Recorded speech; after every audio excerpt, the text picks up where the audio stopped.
I'm not gonna lie, a part of me feels like this.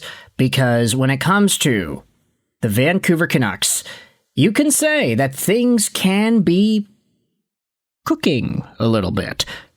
And I'm not talking about on the ice, oh no. Yes, it's true, they ended up winning against the New Jersey Devils yesterday in a reinvigorated bout that featured only one Quinn Hughes versus the projected 3 in the Hughes-a-palooza.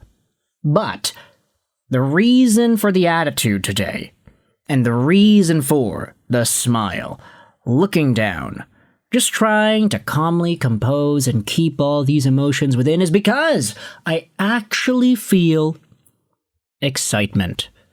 And a pretty big affinity to the guys that are on the Vancouver Canucks.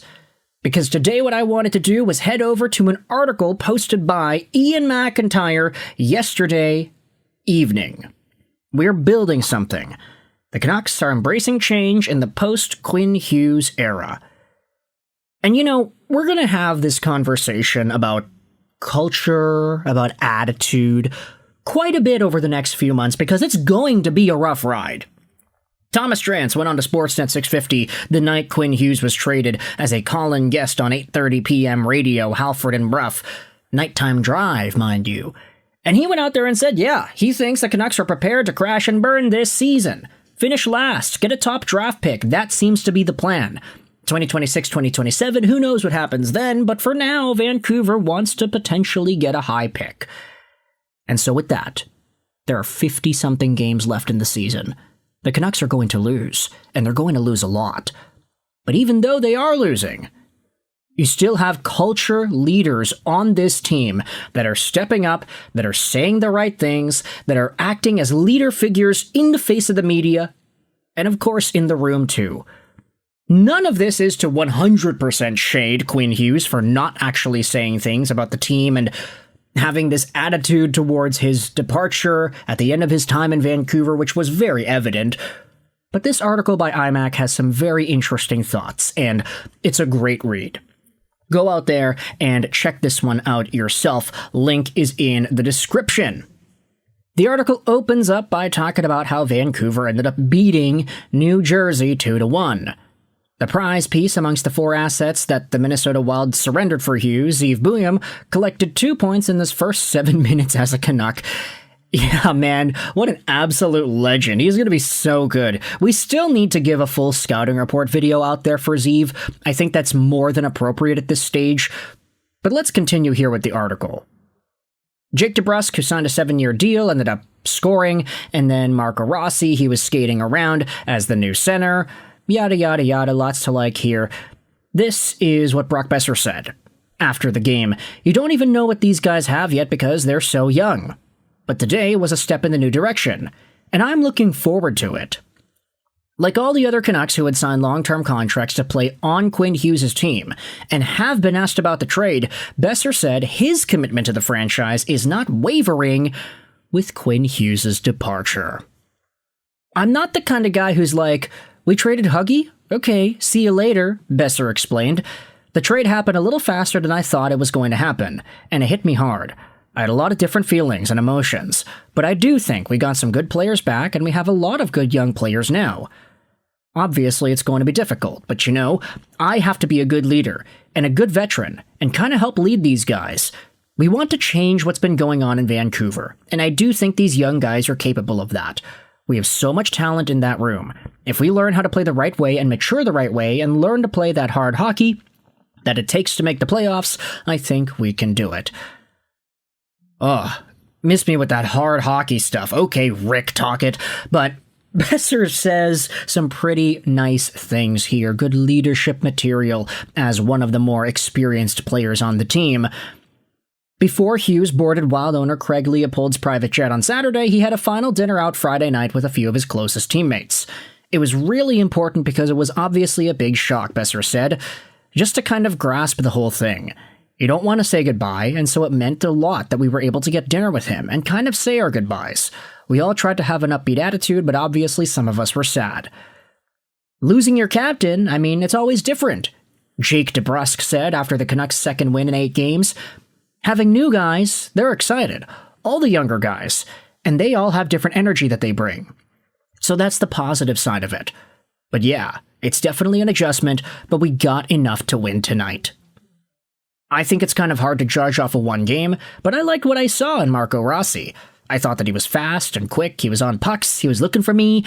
I felt like I wasn't ready for some pucks that came, so I told him to just be patient with me. It wasn't necessarily my best either.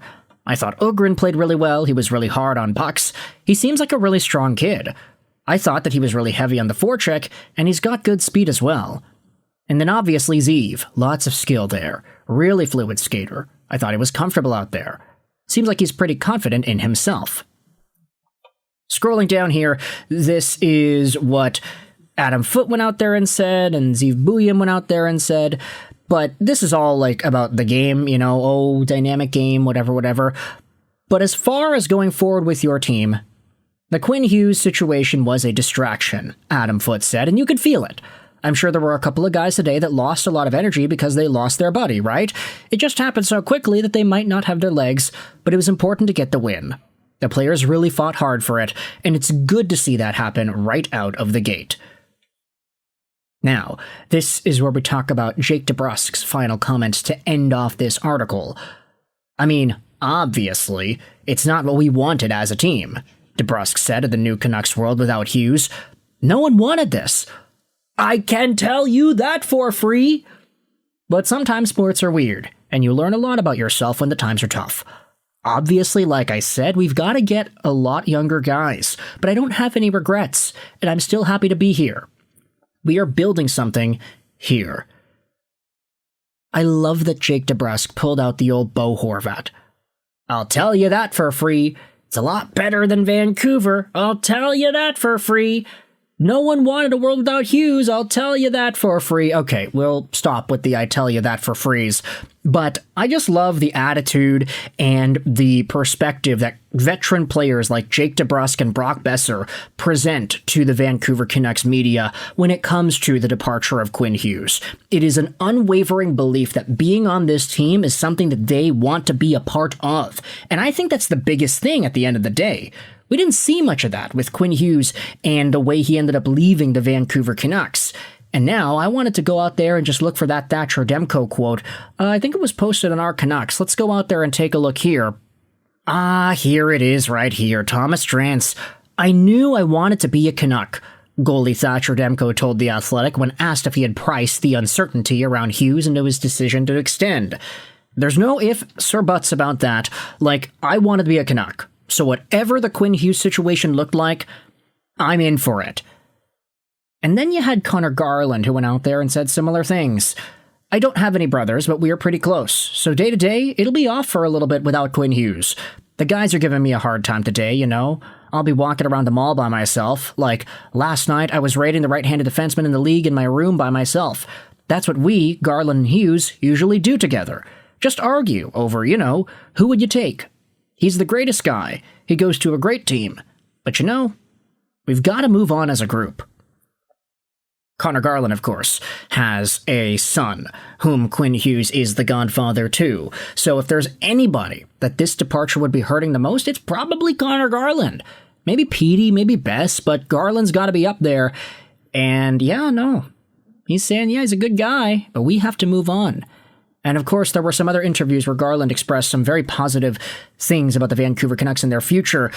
At the end of the day, when it comes to the attitude of these veteran guys, we are starting to see more and more just some very strong leadership prevail.